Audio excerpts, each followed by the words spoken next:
Welcome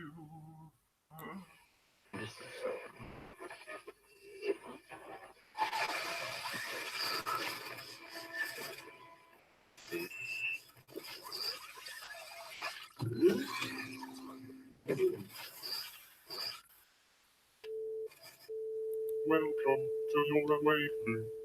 Please take all as your reality is adjusted.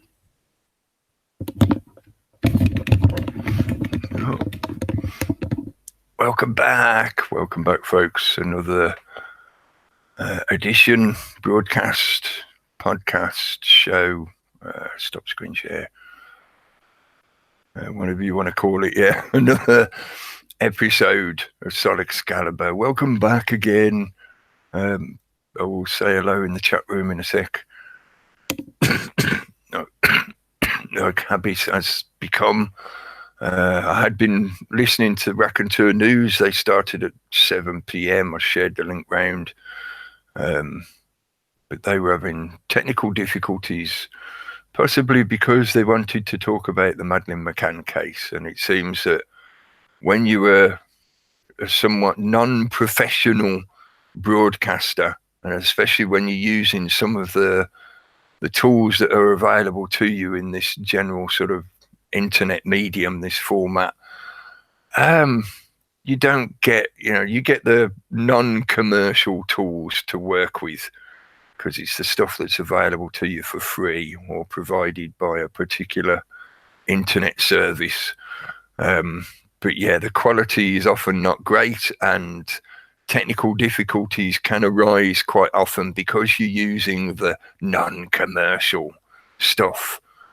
They've created a very clear distinction between amateur, non-commercial and professional broadcasters that use expensive software that does exactly the same stuff, but it's got the licenses that allow it to get through.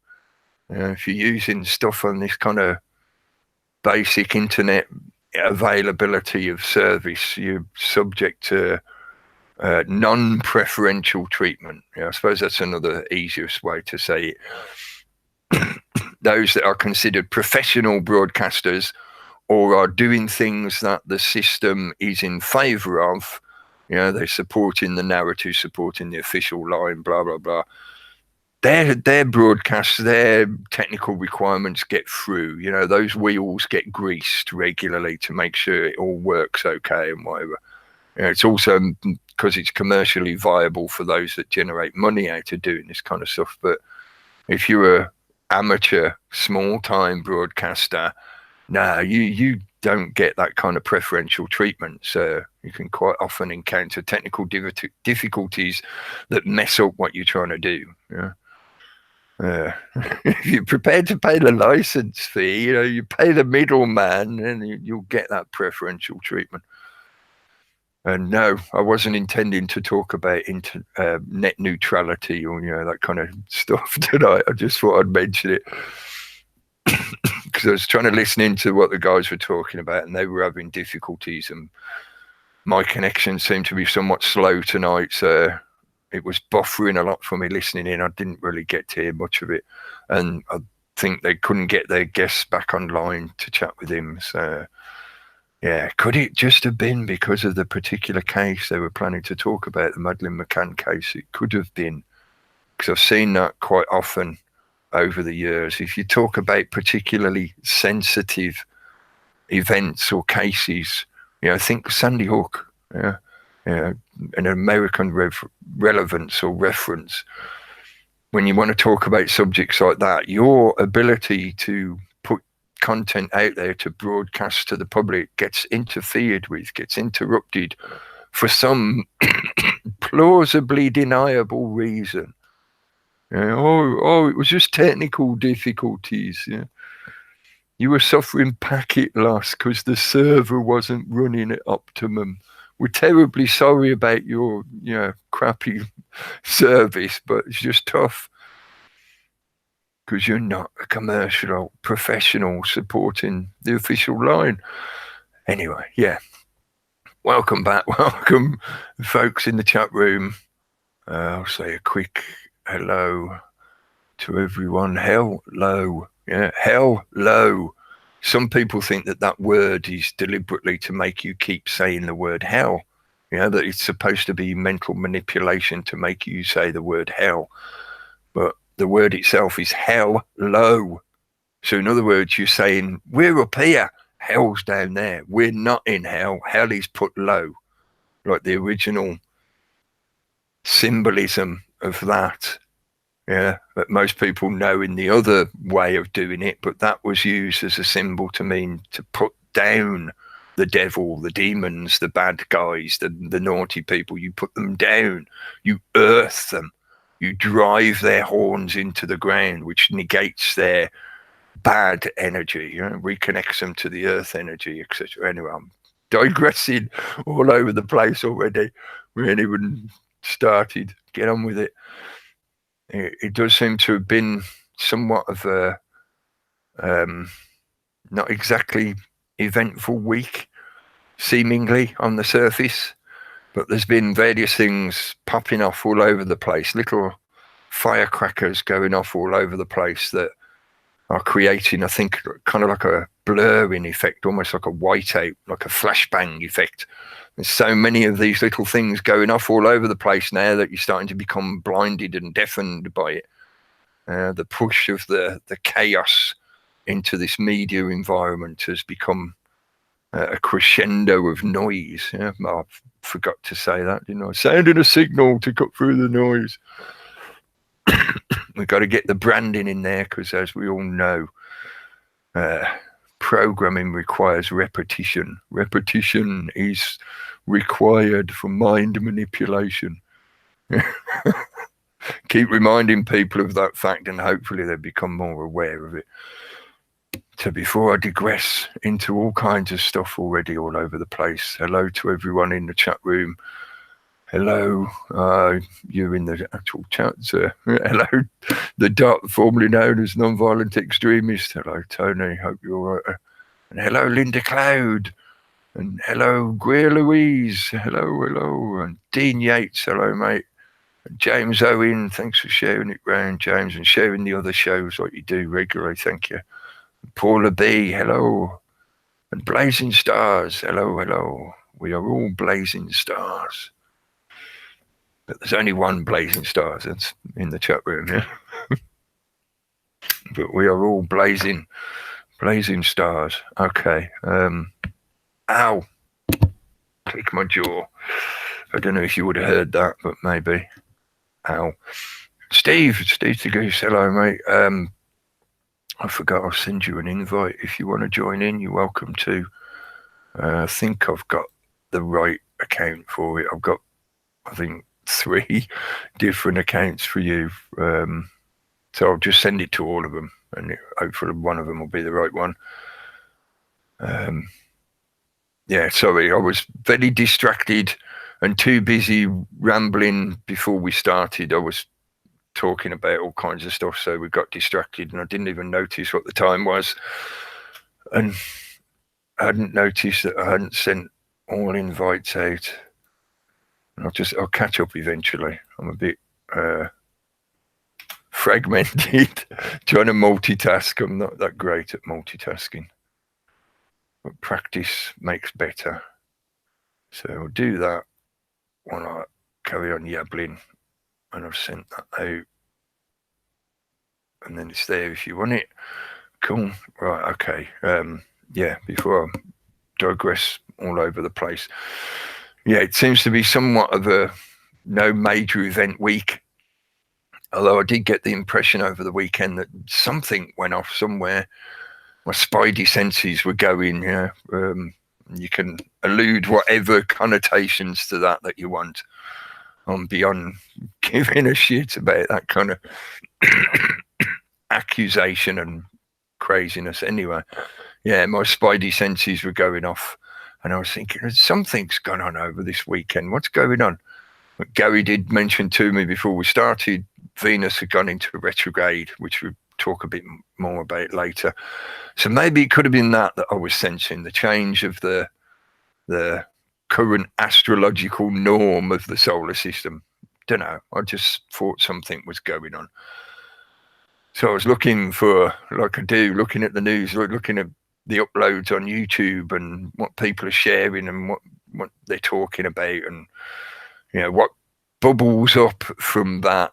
I don't see a particularly big thing going on. I'll look at what other people are doing and see if they are noticing things that I weren't aware of. That's that way of being an observer and not pursuing a particular thing. You just wait to see what pops up. And there's a few things I saw, but one of the recurrent themes was the change of season. Maybe it is just because it has been a change of season, although here at the moment in the UK, we've had a little bit of a resurgence of temperature. So it's got a little bit warmer again over the last few days, even though we're supposed to be going into the depths of autumn now. Soon it will be Halloween, Samhain, which I think, as Pete mentioned the other week, Reality Chat broadcast Wednesday night will be on Halloween night on Samhain.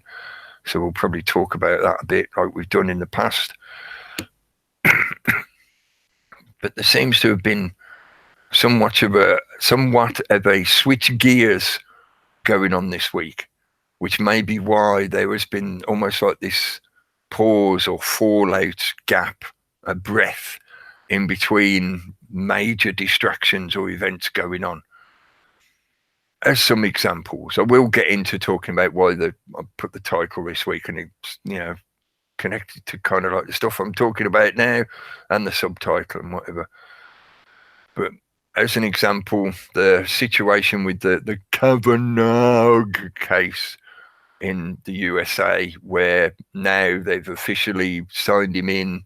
So the whole situation for the last week plus of all of the push into the media about the questions about him and his position, the case, the speaking before the Senate committee, and all the distraction, the angst, and the inflaming points of view and attitudes, the hyperbole, as some people like to rant about, that was pushed into the media, that was then regurgitated out to the general populace. Totally meaningless. Why? What was it there for if they were going to sign him in anyway? Were they hoping that they would influence that signing by parading him in such a way in front of the court of public opinion via the social media, etc., etc.? Maybe, but I'm more inclined to say that it was all, I think I ranted about this last week, it was all done purely for the opportunity of the theatre itself to create a big Punch and Judy show for the public to be absorbed with and distracted by. There was something similar over the weekend. There was a big boxing match that I've seen, there's a lot of people talking about. I know a lot of people are into that kind of thing. They like to watch the latest matches and the big celebrity name fighters that, punch each other for millions of pounds or millions of dollars. Good work if you're good at it. Throw a few punches, take a few punches, and earn lots and lots of money. Well, that's celebrity sports. And that was making me think about the Punch and Judy kind of thing again as well. Here in the UK, we've had the culminations of the two political parties' conferences. I'll say 2, 3. This, I can't help but laugh and cough at the same time. But there's supposed to be 3 parties, but I think the Liberal Democrats committed seppuku at their last major defeat when they tried to make the coalition with Cameron and all that ridiculousness. I think that was pretty much the end of them. Maybe not permanently, but certainly for now, there is no third party in the UK. There's none that really compete with the 2 main parties. It has become a 2-horse race. Punch and Judy, I wonder why. But to the end of that party political campaigning, where they, like any good corporation, they have their annual meetings where they placate the shareholders and pat them all on the back and promise to make them more profit yet again the next year or the next quarter or whatever. And, feed them canapes and champagne and tell them about how fantastic their corporation is, giving them the big sell, basically, to make sure that they stay on board. All the political parties do exactly the same thing because they are basically corporations. In most legal standing, they are corporations.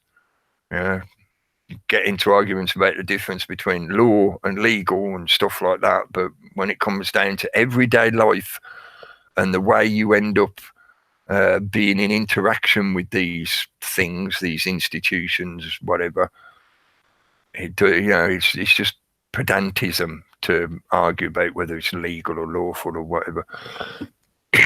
The reality is, you have a two-party choice. Do you follow Punch or do you follow Judy? Which one is which? Because treason might not necessarily be a good representation of Judy in the Punch and Judy metaphor. And I really don't think Corbyn is Punch, but maybe you could argue it the other way around. Boris Johnson, I think, is more appropriate as Punch, but that's just descending into silliness of ad hominem, attacking the personalities, because it's easier to attack the personality than the idea, which is a big reason why, probably the main reason why, in the media they pump out stuff in such a way that they want you to obsess over the personality. That's supposedly what should take preference in your mind, not the ideas they're talking about or arguing over. No, it should just be the personality itself. I've ranted a lot about the way a lot of the modern society and the culture that is propagated is about cloning yourself to an example that is presented to you by the media, and the media is controlled and manipulated by the authority structure, etc., the corporatist infrastructure. So they are giving you examples that they want you to clone yourself after. They want a nation full of Beckhams. That's one example. They give you a selection so that whatever your personal inclinations of choice and taste are, they've got a celebrity that suits you. They'll give you a figure to clone yourself after, to make sure that you're not outside the lines of the colouring book. You stay within the designated colours that you're allowed to use. It's paint by numbers, don't you know, not freestyle. They give you a limited palette to work from. Yes, I also put in my notes, what's on Cookie's mind this week? I thought about doing a little spiel about, welcome back, folks. In this week's episode, Cookie's going to be thinking about this. What has Cookie been thinking about this week? Because I get the impression sometimes, maybe it's me being self-critical of what I'm doing in this environment, but self-questioning, self-critiquing of, well, for one thing, I don't like putting gimmicks into something just to make it move around or get out there or create a reach or whatever. I don't like using gimmicks or that kind of manipulation, in the same way as I don't like doing clickbait and stuff like that. Keyword phrases, keyword hooks, they can be useful in many ways, but often it can be a poison chalice, and once you start doing that kind of shit, you get dragged down by it and you end up in the politically correct Newspeak dictionary, where you have only a tiny limited selection of words that you can use because certain words don't work in the hive mind environment of the internet, because they don't catch the attention of the hive mind. So you have to put the key words in so that you can get people's attention.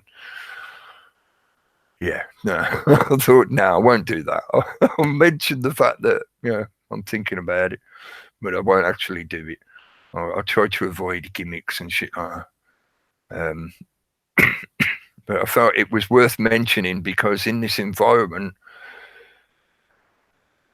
a lot of the mainstream, I'm doing a lot of bunny ears again, like I usually do, in the mainstream media environment, there is now a lot of formatting that matches stuff that, I say we because I know it's more than just me, and I know that there are genuine people out there. I know I'm genuine.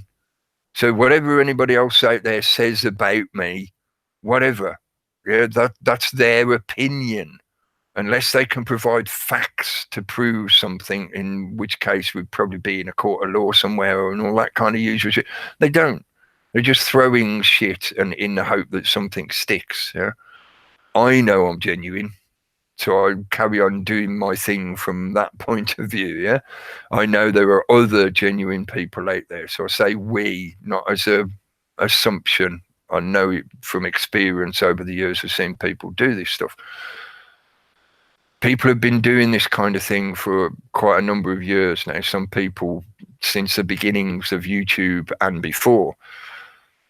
But now there is a formatting of this kind of what you could almost call talk radio. You know, the mainstream media has slowly been giving ground, the old style, old paradigm mainstream media of the television box and newspapers and radio, has been giving ground to the internet medium, such that shows that used to be defined as talk radio, that you would only hear on those select radio channels that do that kind of conversation show, you'd only find it on those select channels. Whereas now, thanks to the internet technology, so many people can basically do the same thing that they've had to give ground, and most of those mainstream shows have ended up coming into the internet environment so that they can compete and keep up with the general populace who are making use of this technology to do their own thing. Because they're fed up of that big corporate media structure, so they're doing their own thing instead. But that original, what you could call grassroots, organic growth of people making use of this new technology to do their own thing, has, like it usually does, almost always slowly been absorbed and appropriated by that corporate structure.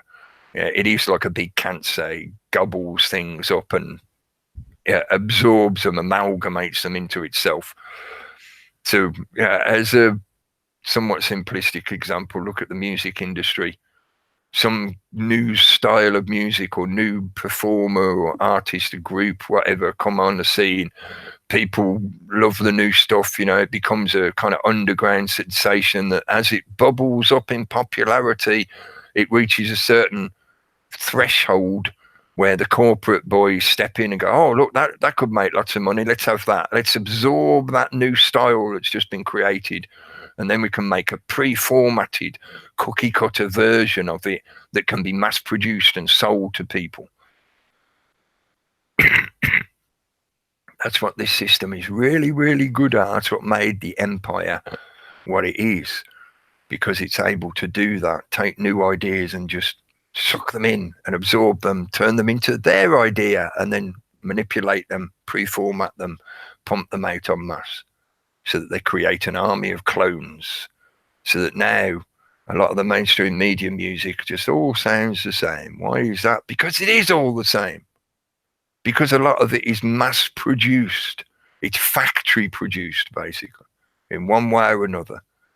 In many ways, it's done from that new social media hive mind environment where people feed into each other. So celebrities in particular get pushed further and further up until their style gets emulated by so many others that you just end up with this overwash, this washing out of the original style that person had before they became a celebrity, or the created celebrity that the system will often put out there to capture a particular genre and claim it as their own, so that they can put their brand label on it. And it's only produced in their factory. Think Motown. There's a lot of great stuff about Motown, but there's also a lot of information that examples what I'm talking about how the music industry became like a factory industry to just churn out things that were pre-formatted to suit a certain demographic that they'd already pre-programmed in the public to be a consuming demographic of that product. It's a self-fulfilling cycle. But anyway, I'm still digressing further away of mentioning it seemed to be somewhat of an uneventful week, apart from I had that spidey sense tingling of something. What is it? I can't quite put my finger on it. But I did get to watch, to observe, to witness the first episode of the new Doctor Who. There, I've said it. I see all these keyword flags going off now and all these little alarm bells pinging up. You go, I was talking about the BBC again.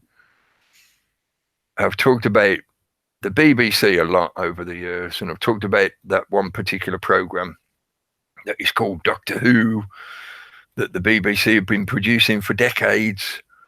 And I've ranted quite a few times about how, I'll repeat the basic elements of what I generally rant about.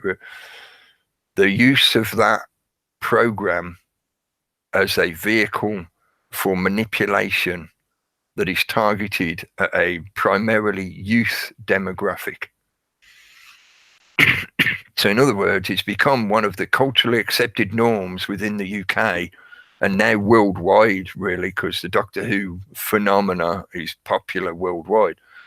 But it's become a cultural norm within the UK that this thing is a science fiction show that's meant to entertain families that include children of a certain age, usually, sorry, cough bad tonight, usually a prepubescent age, so ages 7 up to 13, 14, early teenage years, when kids start to get far more interested in other stuff. They're not interested in that kind of nerdy family TV show entertainment anymore. They're off with their mates doing their own thing. Sometimes, maybe not so much in this modern environment of, being on a console, locked in their bedroom. But anyway, that show is deliberately put out at the time it's put out on the main sort of viewing time of the main channel of the BBC. It's a flagship show, as they would describe it. So it is, therefore, a flagship vehicle for propaganda and manipulation. So what they've done with that show over the years, if you watched it, if you look at it as just from a social observation point of view, from a sociological observation point of view, I think it's readily obvious. Of course, it's the BBC platform. Of course, they'd put in the official line from the government because they're in support of the current sitting government, because they're the BBC. That's taking it with the pinch of rose-tinted tea spectacles of the British Empire. Like, of course, the British Empire isn't trying to harm you. Oh no, we love you. We care for you. You're our citizens. You're our flock. We wouldn't harm our own flock, would we? That kind of plausible deniability attitude. But I feel it doesn't take much of a critical view. Looking at it again with more of a critical eye, you can see the propaganda threads, what are blatant propaganda threads. This is not just, we're supporting our government because we've been good little citizens, because we work at the BBC, blah, blah. No, this is deliberate attempts to manipulate the thinking of the viewers. And by manipulating that thinking, you manipulate what they do in their day-to-day lives, how they choose to live their lives. So if you want to influence a mass of people, you put an idea in their head via one of these vehicles, and then you watch what they do the next day.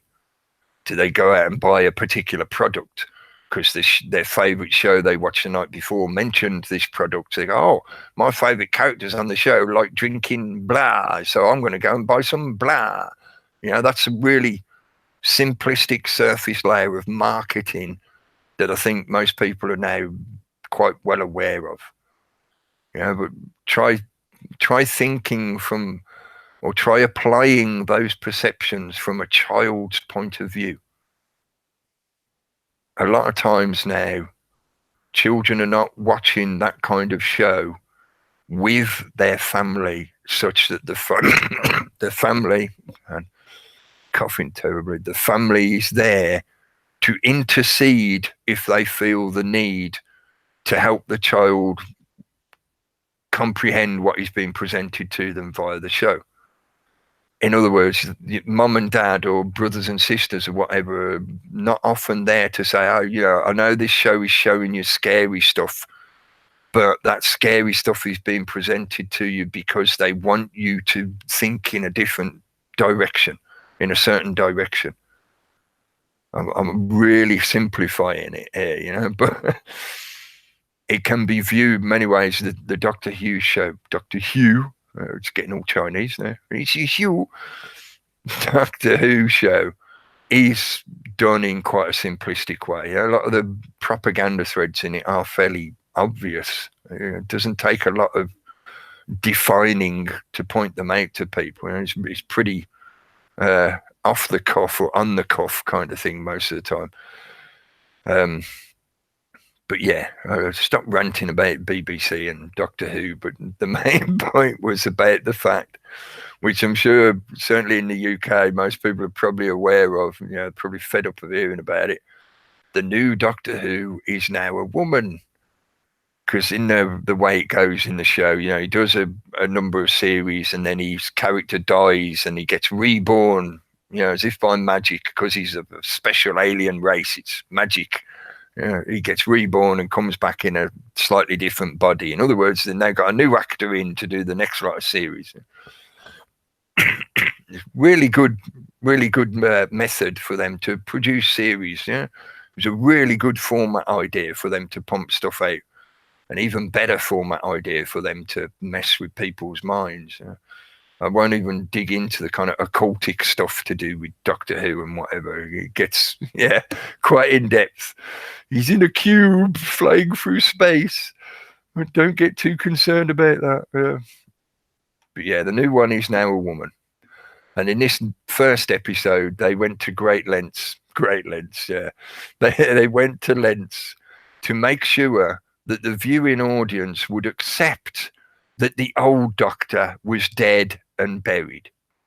Because in the script of this particular first episode, and it's obvious they did this deliberately because they're so desperately trying to get the public to accept this new gender wonderful, whoa, we're now playing to the gender agenda, you know, this new Doctor, that they had a script which included somebody dying in the story as it goes, and then there's a little funeral and everybody's sad, and the Doctor gets the opportunity to platform a particular statement that drives that message home of like, we don't care what the cultural viewing public, the traditionalists say about what we're doing with this vehicle.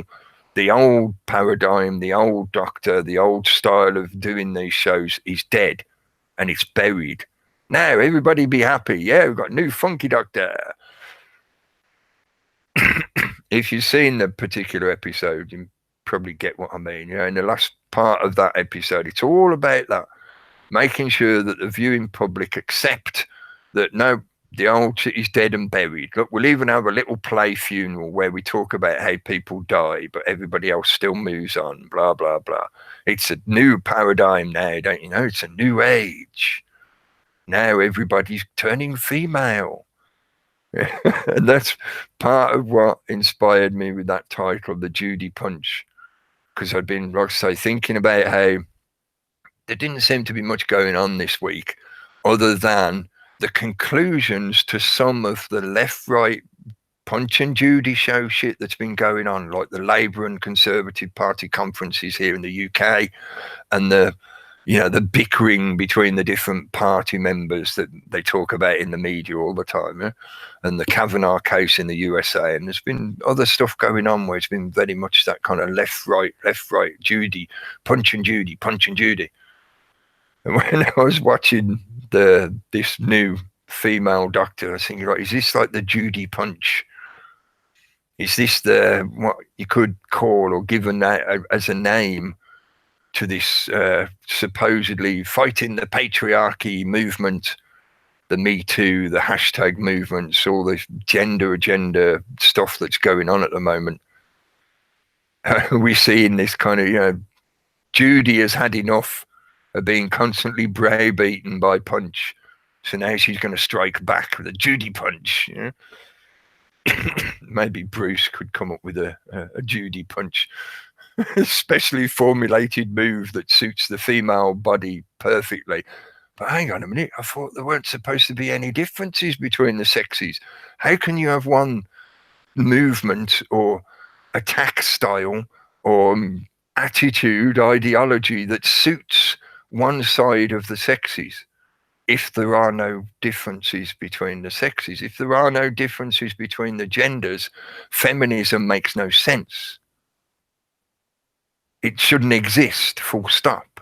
Because if there are no differences, if the genders should be completely and utterly equal in all and every aspect, then feminism as a movement, as an ideology, as a body of work, as a logos, should just all be put on the back shelf and forgotten about as a folly that was occupying people's times for however many decades.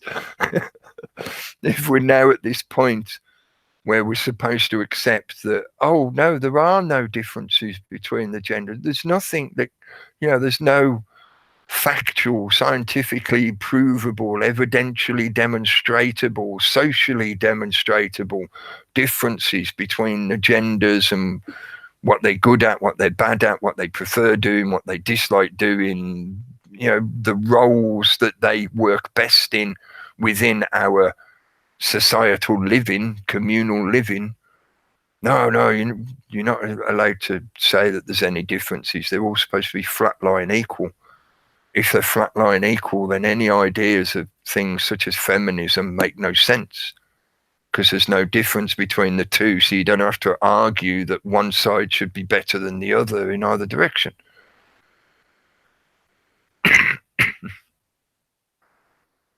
That then got me thinking a bit more esoterically. Maybe I'll just do that anyway, like I said earlier. What's on Cookie's mind this week? But I was thinking about the Dr. Tranny, rather than it being called Doctor Who now, and even though it is a female, it's a woman playing the role. As far as I know, you never know, there might have been some kind of surgery in the past that I've no idea about. But if it's supposed to be a woman, a female, it's not that they've put out the idea or they're using this idea that it is a transgender, but subtly that is implied because of the doctor's regenerative process that he goes through. He dies and he gets reborn. And now they're showing that he can die and get reborn as a different gender. So they're subtly reconfirming the propaganda, the abusive manipulation of the younger generation, that they can swap and change their gender at a whim if they want to. It's okay. Look, even Doctor Who changes gender. You may think I'm reaching with those kind of connections, but I really don't think it is a reach at all. It's intrinsic to what the BBC does, reinforcing agendas that are being pushed, promoted, enabled, and passed through by the governing body. And it doesn't matter whether it's Conservative or Labour, because they're all playing the same game of the corporatist structure. So this is a slow progression of now indoctrinating the children to such a point that they accept what is now being taught to them in the schools, that, oh, there's no difference between the genders. This idea of male and female is old paradigm and should be dead and buried. You're not allowed to do that anymore. But we're going to still teach you about feminism. We're going to still teach you about LGBT rights. If there's no difference between the genders and it doesn't matter if anybody's one or the other and can transform whenever they're, then why do you need all this education about how they have to fight for their right to be able to do so? It's one or the other. And by having that one, it cancels out the other. So, Dr. Tranny, is that what they were subtly saying, or trying to add in as an extra element to that new style of doing that formatted show, the Doctor Who show? You know, now even Doctor Who can change gender. So it's okay, kids, if you want to tell your mum and dad that you want to be different to what you are, or nothing at all. You know, I identify as a pool table. Although you could say then people would still want to play with your balls or whack them around. But, you know, another element that may be more tenuous, but this is something that I know I've been mentioning it a lot this year, the Phoenix element. And like I said, there seems to have been this shift. There is less attempt now by the various groups and controlling cabal, usurpers, whatever you want to label as, them, you know, the whatever, talking about those in power that manipulate the strings and press the buttons to make things happen to the mass populace. Yeah? There seems to be now less and less attempt. The veil of illusion and disguise is slipping more often. And sometimes it's even outright left off. And they're blatantly telling you things that they are doing. Or they are openly stating how things have now changed. We're now switching. Old paradigm is dead and buried. We're now doing it this way. And they're putting it much more directly and obviously. And I think, like I've ranted about a lot recently, it's becoming more obvious in general to a lot more people because now there is more and more evidence of the things that have been going on that many of us have been talking about for years, that most people talking about this kind of stuff have commonly been attacked with the usual labels of conspiracy theories, tinfoil hatter and all that kind of shit. But over the last few years, there's been more and more direct evidence that this stuff is actually occurring. But now they're being more open and blatant about it. Now they're just like, you know, doing it in front of everybody, going, "What are you going to do? What are you going to do? You're still acquiescing. You're still going along with it. So you ain't said no. So obviously that means you're okay with it now. So we're going to carry on doing this now. Thank you very much." You know, the financial whistleblowing thing that happened a few months ago with Pelican Papers, I think they were called, or something like that, about the offshore accounts held by various people and groups and corporations and whatever. You know, stuff like that has been commonplace now for the last few years, that it is now blatant in your face that these people, these groups are doing things such as this. Paedophilia in the church. Yeah, and that's just taking the church, the religious institutions, as one example.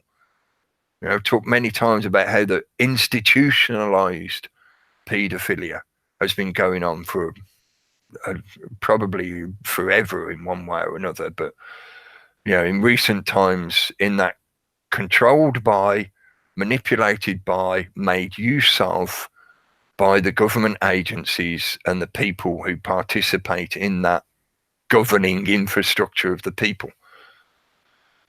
You know, those are now such obvious examples. There is now so much evidence available to the general populace that this stuff is going on. It's not like 20 years ago where somebody mentioned to you, you know, like, "Oh, such and such celebrity likes little kids. Have you heard?"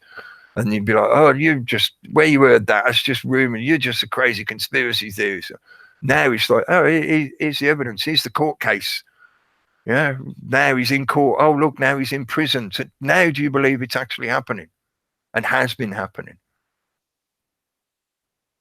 It's not, I think you've got to be really, you know, tricked by the bullshit salesman if you think that it's all historical. It only ever happened in the 70s. Oh, it only ever happened in the 80s. Oh, it only ever happened in the 90s. Oh, it only ever happened last year. Oh, it only happened last week, folks. It ain't going to happen again. And it goes on and on and on. Yeah, but part of that Phoenix effect that I've mentioned here and there over the last year, there seem to be some elements of that in, maybe simply because, like I say, in the way the series has gone, the way their storylines work is, you know, every so often the Doctor dies off and he gets reborn again, you know, as in a new form, but it's still the same person, really. Yeah, just it's funny that they included quite a bit this time. They'd done it before, but they included quite a bit of the character being really sort of fragmented in their thinking, scattered and discombobulated from their experience of being regenerated. And that may be representing the chaos that occurs when one paradigm changes to the next. And they're representing to people, it's like, yeah, it would, you don't expect there to be no chaos. There will be chaos. It's going to get a bit crazy, folks, before things get better. Which is somewhat of a, yeah, it's a truism, but at the same time, it's plausible deniability for the chaos that they are creating, that they are generating to force the change. So they pump in the chaos to force a change to occur, and then go, oh, well, there's bound to be chaos when things change. Everybody's getting used to the new system. So an element of the phoenix within that storyline and within the whole shebang of what they're doing with the Doctor Who franchise thing, yeah? They're reinvigorating it, bringing it back again. You know, from the ashes it shall be reborn. And other stuff, there's been various other things in recent weeks and months that add into a similar effect of why I've mentioned a few times that this year seems to be very relevant in terms of agendas and that paradigm shift being at a point where it's basically you've got the nod, you know, accelerate forward. You've been given the acquiescent nod of the general populace, of the global consciousness has gone, yeah, okay, we agree with you just enough to you know not be apathetic about it. To just go down the shop and buy the latest smartphone and click and scroll through to see what your latest social media thing is, because yeah, okay, we agree, we want to plug in, we want to be in the machine, we want to be entertained to death, thank you very much. So there seems to be a culminating effect this year such that the disguise, the proxy veil is more and more falling away, and now they're just revealing themselves for what they are. Yeah, in many ways, they're revealing themselves for what they are. Even though they might still wear the makeup and, you know, put the suit on when they appear on TV and shit like that. That's just a uniform. They're not really disguising themselves anymore. I think Boris Johnson's buffoonery, I've mentioned before, the buffoonery act is often used by him as an act to make himself seem charming and approachable and one of the people. But more and more recently, even with his buffoonery, he has been more blatant in what he's been putting out there of what his intention was. Yeah, he's the stalking horse that is there to create the situation. The sitting Prime Minister Theresa May will get a vote of no confidence or something like that and can get pulled down, and he would then run for that position, or it will just create such confusion within the Conservative Party themselves that the Conservatives won't get in at the next election. The people will go to Labour because Labour seem to be more unified and working together and, you know, not trying to kill each other off.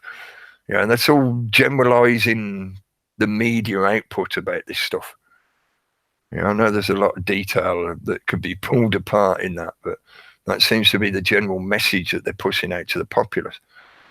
So we're approaching some kind of phoenix switch changeover from one paradigm to the next. And a lot of that connects into the social media environment, the media that is used by all of us in one way or another. The vast majority, I know there's a few people out there that don't look at any media or make use of any internet stuff at all. Yeah? But the vast majority of us, we all look at or make use of this stuff in one way or another. So it's how we are passing information between ourselves and affecting our own thinking and each other's thinking, and that then affects what you do within your day, which creates the society you live in. because they've got more and more people now to be okay with this. Oh yeah, you know, you can be whatever gender you like. It doesn't matter. This is the new world, isn't it? Yeah? Now you can just change your body to whatever you want. If you want, you can have a robot body. There's been other recent news stories more towards that as well. The interconnecting the brain straight to the internet or to electronic technology such that you can manipulate things in software in computers. More and more of that is being accepted. But the other thing I was going to mention with the Judy punch idea was that, and this is particularly really relevant in terms of the political left-right game, but also what I'd call the spiritual left-right game, where you've got those who believe in something, whatever the thing is dependent on their chosen style of belief system, you know, whatever faith they follow, their particular uniform, or even if they're non-denominationalists, you know, they don't adhere to anyone, whatever. But those who believe in something are those who believe in nothing. That's a similar left-right polarizing game that they utilize against people. But part of the Judy punch thinking was that as inevitably, because you see this in Steve mentioned natural law and divine law and stuff on his show on Saturday. Please go and have a listen if you haven't heard it before. But I was going to mention natural law just in that respect. In a natural law way, within what we call the natural reality, because that's really what natural law is referencing, the cause and effect of this reality that is observable, objectively observable, because the same patterns can be viewed by different people separately, independently, so the evidence of those cause and effect patterns can be shown. But in a natural law way, when you push one side of that dualistic polarization, the other side inevitably shrinks. But in its shrinking, that doesn't mean it truly goes away. It doesn't, because the natural world has to have that dualistic polarizing element. Yeah, there has to be negative and positive. There has to be that dualistic principle. So it never truly goes away. It just condenses down into the ultimate density of what it represents. So in a kind of esoteric way, I'm describing how you can see, and again, this is something that I've talked about for years, as the majority has been pushed towards a kind of what could be defined as leftism, you know, using those political rainbow definitions. You know, the majority has been pushed and propagandized towards the left, such that now the vast majority of people are more left-leaning than they are right, supposedly according to all the information that the media pumps out. But inevitably, in that inflating of the one side of that dualistic principle, the other side has shrunk and reduced to its most extreme and dense element. So it would be inevitably a natural law effect that if the majority of people are on the left, then you're going to see more extreme examples of the right. It doesn't truly ever disappear. It can't, because there is that naturally required balance of the dualistic principle. But what would be left would be those that are so totally opposite the other side, they can't swap over. They can't all move to that side of the fence, because they would just destroy what they are. So they become the ultimate examples of that side of that polarization. Part of the reason why I've been using the picture that I use for years now is because I think it represents very well that differentiation between the shared space of the collective mind, the collective group, the tribal, etc., and the individual. And talking about that point where you are both. You're not in a vacuum. You don't exist separate from everybody else. So the collective is part of your world. It's part of your reality. It's part of your life. But you also exist as an individual, because it's you. That's your subjective point of view that you're experiencing. So the totality of reality is both. It's not one or the other. You know, it's both and.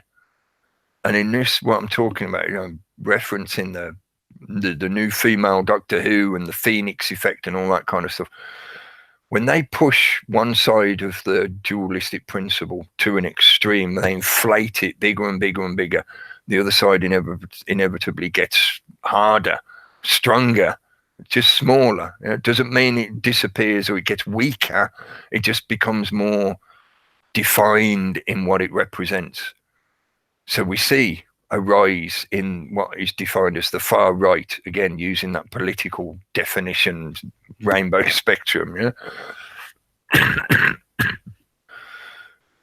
But what I feel is maybe, I know I've mentioned it before. I was going to say maybe not mentioned enough, but I know I talked about it, so I'll just leave it at that.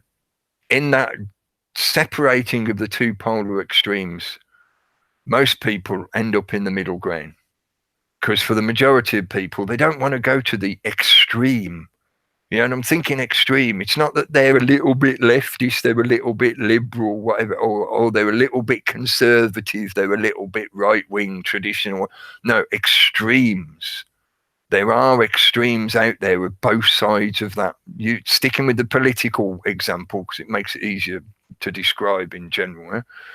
There are extremes. Most people don't want to go to those extremes. So they end up somewhere in the middle ground.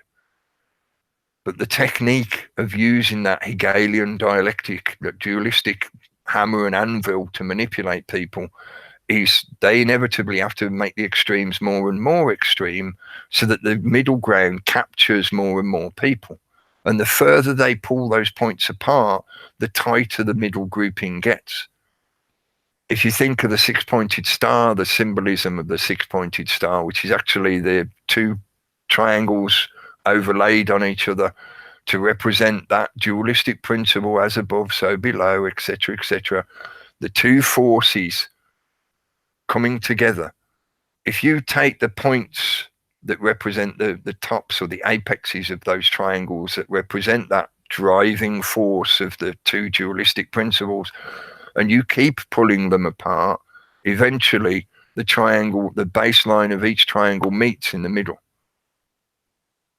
So by driving things to further and further extremes, they're pushing the majority of people more into the middle ground.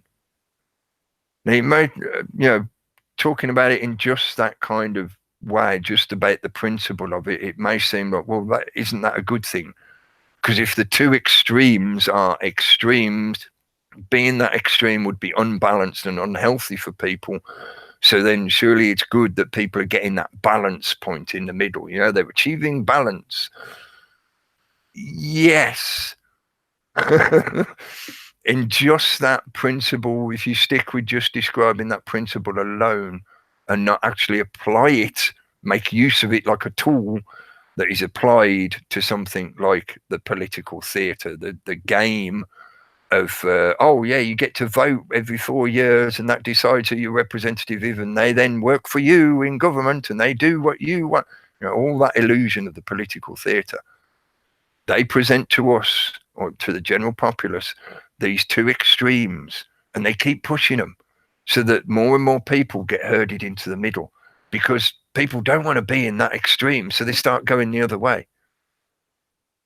So why are we seeing such extremes now in the media representing that kind of thing?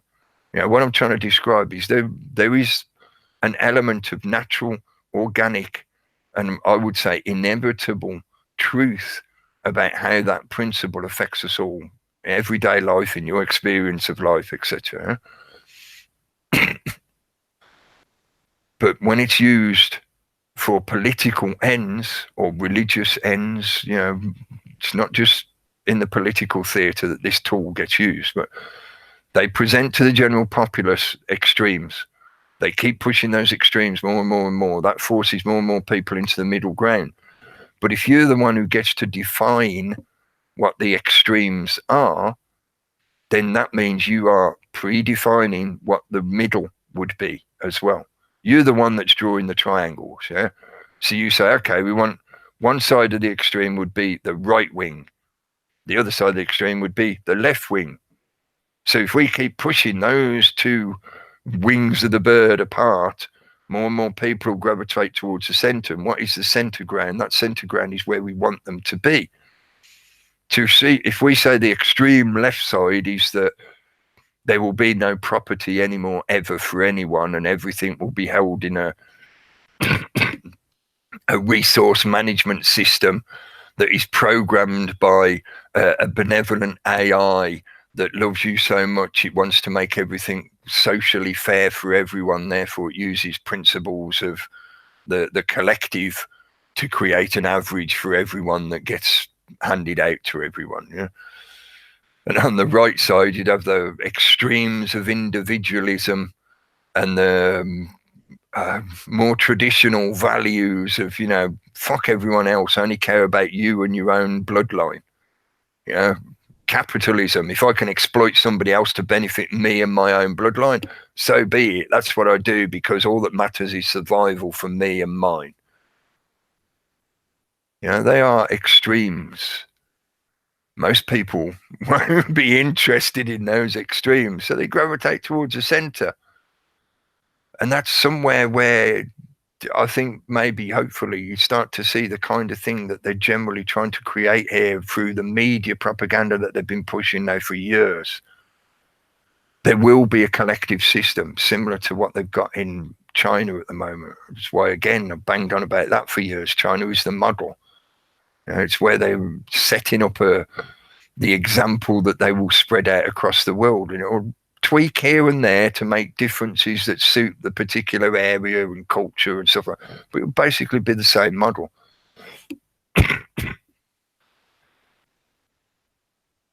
But yeah, China I was talking about, wasn't it? That model of that kind of electronic socialism or collectivism, authoritarian collectivism, that creates that kind of unifying effect that will be subtly in the background such that most people won't notice it. It will be like when you turn your light switches on and the light illuminates, you know, you don't really think about all the wiring in the wall and the wiring to the power station and the stuff getting generated. No, you just press the switch and the light comes on.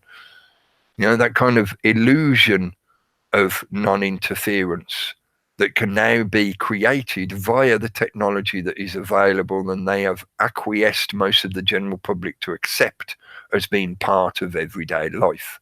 So now you don't carry cash. You just carry a device that you wave at the cashier as you walk out, and everything's done electronically. You don't see it moving. You have no control over it, and you have no control over the infrastructure that enables it to happen.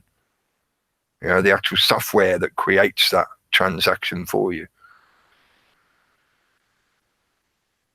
And also you would have that in that illusion of separation of that kind of collective system, people would have a faux,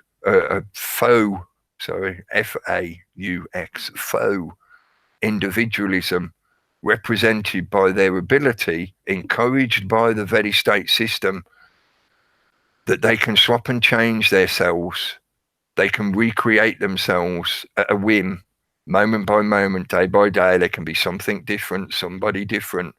Oh, you don't like being that gender anymore. Just swap and be a different gender. Be your individual self. And in that respect, they're capturing elements of what would traditionally be called the right-wing or conservative side of that bullshit political spectrum. Middle ground.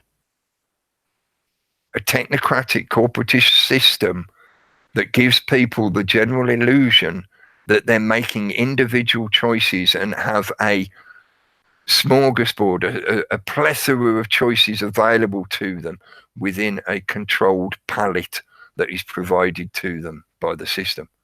So you can choose as many as you like as long as it's from this menu. You can choose to look at any information you like as long as it comes from Google. Do you get the idea of how the individuality and freedom is just a disguise and illusion to give you the impression that you're participating in your own farming? You're not. You're within this collective catch-all environment. I know many people would argue that that's the... I know many people, some people would argue, and I've seen it many times over the years, it's still ongoing now, and I think it is just an entrapment to drag people back into the political argumentation, you know, the left-right political spectrum bullshit. But many people have argued for a long time that the new world order is communism. It's not communism. It's more than communism. It's not fascism. It's more than fascism. It's both combined, because the two are basically the same thing. Communism does it with a system of persuading the public that by the centralized departments deciding the distribution of all resources, everybody gets equal share. The fascist system disguises it by giving you that false sense of choice and making you feel that you have a choice to choose what products you want to consume or services you want. Whereas the reality is the same infrastructure controls the things that are available to you in the first place. So there is no freedom of choice. There is just a difference between how you purchase it. Communist gives it to you in exchange for a number, a citizen card, or a token. Capitalism, fascism does it by exchange of currency. Again, another token that is exchanged to say, oh yeah, I get to have that stuff now. But really, it's exactly the same infrastructure. And the New World Order is not communism or fascism. It's both combined. It's more than either. And that constant argumentation of, oh, you're talking about communism, mate, with the robots ruling the world and the computer deciding what everybody gets, and it's communism. It's not communism. It's far more than that. But yeah, that Phoenix state. So I was ranting a lot, I know, in that bit. And I was going to screen share a couple of things to demonstrate some of the no longer disguising it kind of thing, no longer trying to hide it or avoid it. In one case with the one story, it's the avoid it more than hide it. Get my screen share to work. I want that one. Thanks to, it was Mark Sellon, watching his newspaper roundup videos that he does, where he talks about what the front page news is on the different newspapers. The one he put up yesterday for Sunday, the Sunday newspapers. And one of the stories was from the Sunday Telegraph, talking about near enough the same title as this one I'm showing, the Mail Online. Medical cannabis will be available on prescription within a month. Or in the Telegraph one, I think it was worded something like within the next few months. So maybe not, creating that hard definition of the next 4 weeks. But my point being with showing this, and when I went looking for the Sunday Telegraph article, I couldn't find that one, but I found several others, including the Daily Mail, the Times, the Huffington Post.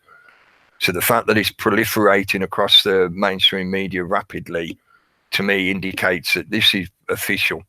Because if it wasn't official, the officials would have already stepped in and said, hey, stop carrying that story because we haven't officially said that. But they haven't. They're saying it now.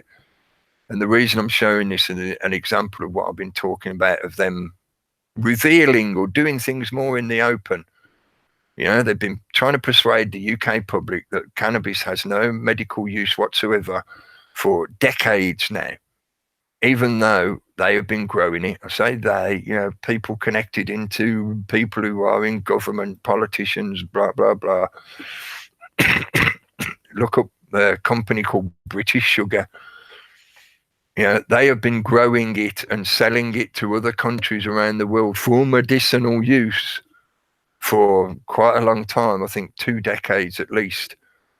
Then they've been telling, at the same time, they've been constantly telling the UK public of, cannabis is not only non-medical, it's actually dangerous for you.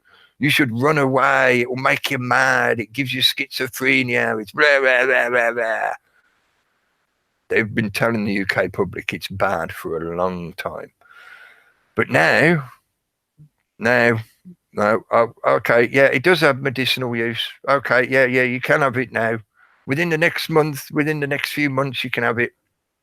The timing of this coinciding with the party conferences, the political party conferences, etc. Corbyn has alluded to before that he would legalise cannabis. The Labour Party have talked about that many times before, that they would legalise it.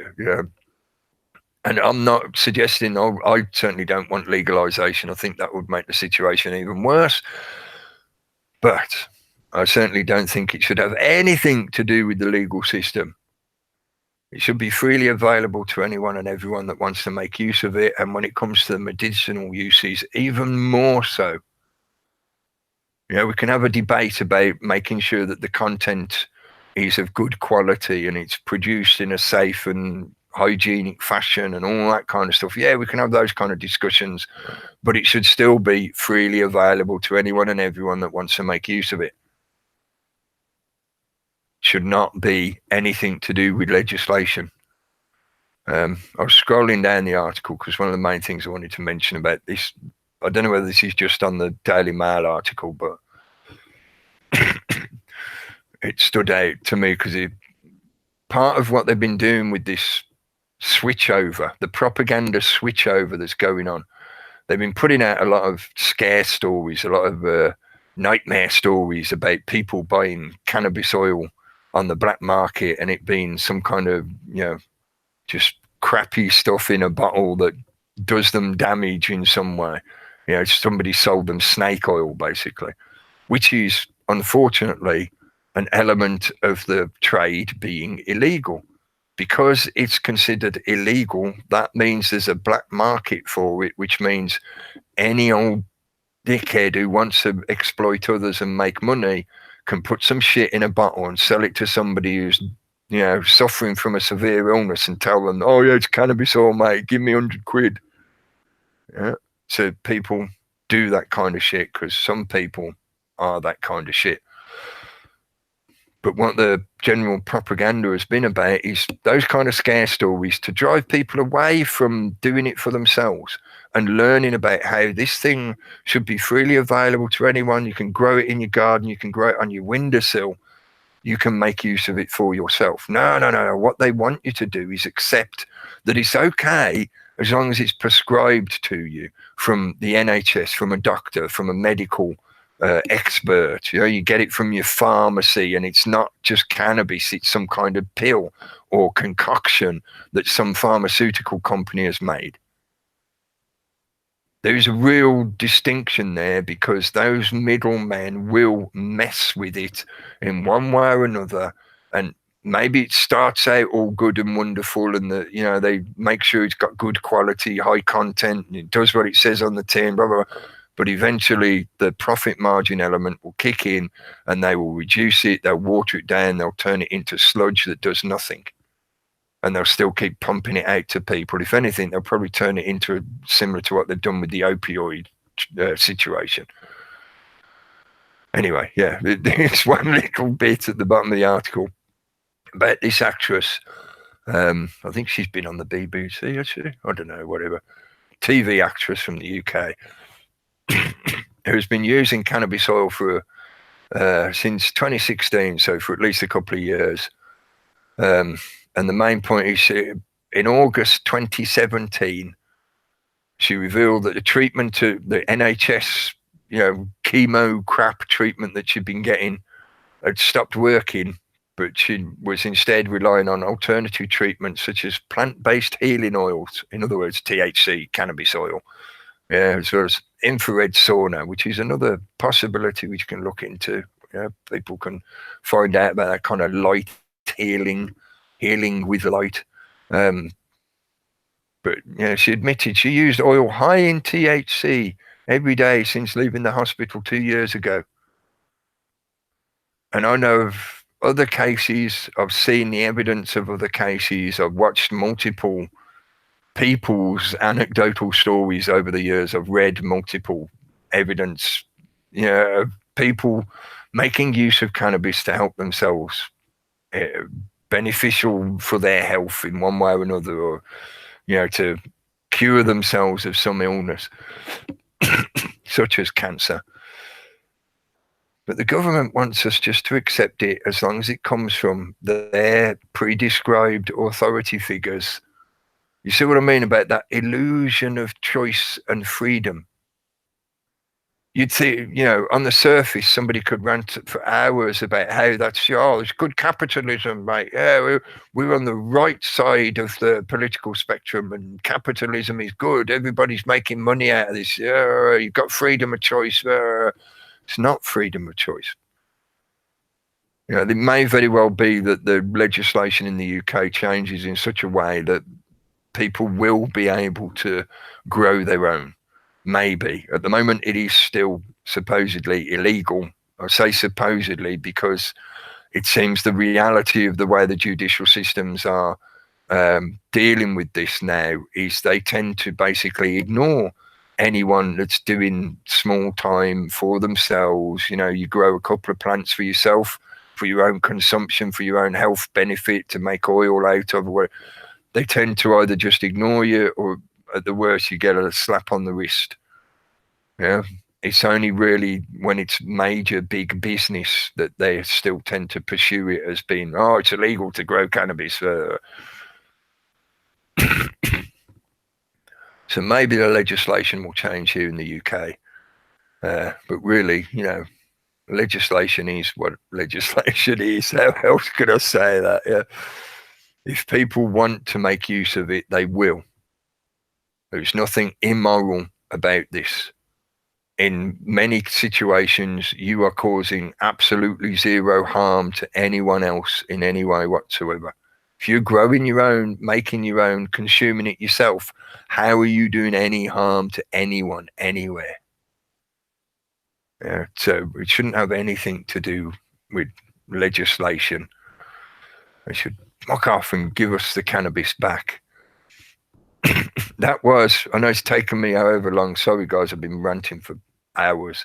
I will shut up in a minute. But that now finally connects me to why I put the subtitle the way it was.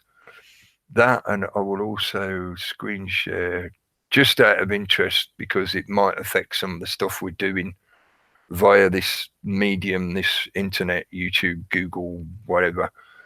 Google is talking about shutting down the G Plus because it's failed. A failed venture is the easy way to put it. You know, we'll probably dig into that more on Wednesday night, talking about that.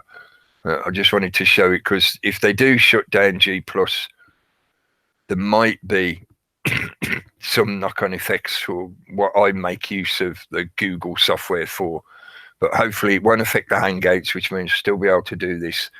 It'll just reduce the platforms where you can share these links, basically. You know, if G Plus disappears, and it's one less social media platform that's available. Yeah. So in some ways, I'm glad if they shut it down, but in other ways, it means it's one less way of connecting with people. I'll have to start doing it from other directions again instead. So yeah, that might happen. But yeah, when the wall falls was the subtitle I put. And why I was saying that was that connection to now this, like I said, now they're starting to be more out in the open about, oh, well, yeah, cannabis is medicinally beneficial. You know, we've been telling you lies for years, but we're not going to say that, oh, sorry, we told you lies for years. No, we're just going to go, oh, look, everyone, cannabis is medically beneficial. Oh, isn't it great? Yeah. They're hoping that nobody will go, hang on a minute. What about all the convictions for cannabis possession over the last however many years? What about people who've spent time in prison, lost all their belongings, their job, maybe even worse, their home, their partner, their marriage collapsed, whatever. What about all that?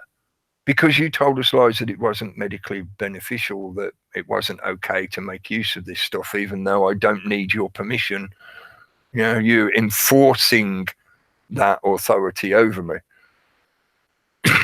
and then giving me zero redress in law. Yeah. Why are none of the people prosecuted who've been putting out these bullshit ideas that cannabis is harmful for people? Yeah, and I'm not referencing the fact that you're inhaling a smoke and in any way inhaling any smoke, you know, you're adding to the stress on your body. But cannabis itself, especially the THC elements, the CBD elements, they're non-harmful to the human body.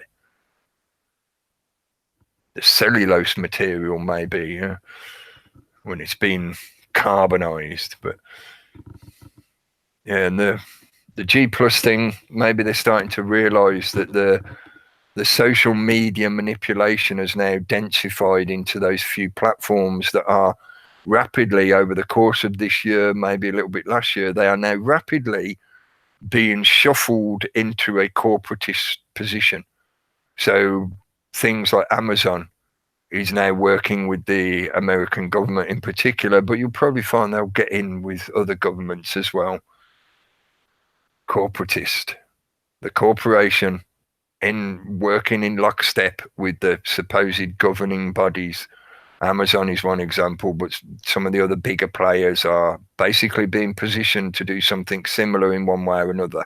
Facebook is going to be heavily controlled in one way or another, and will end up similar to the social media platforms in China, where, yeah, you can have your social media platform where you can do your thing like you used to do on Facebook, as long as you stick within the Newspeak dictionary limitation on words you're allowed to use, and you don't say anything bad about the government or the good people who rule over you.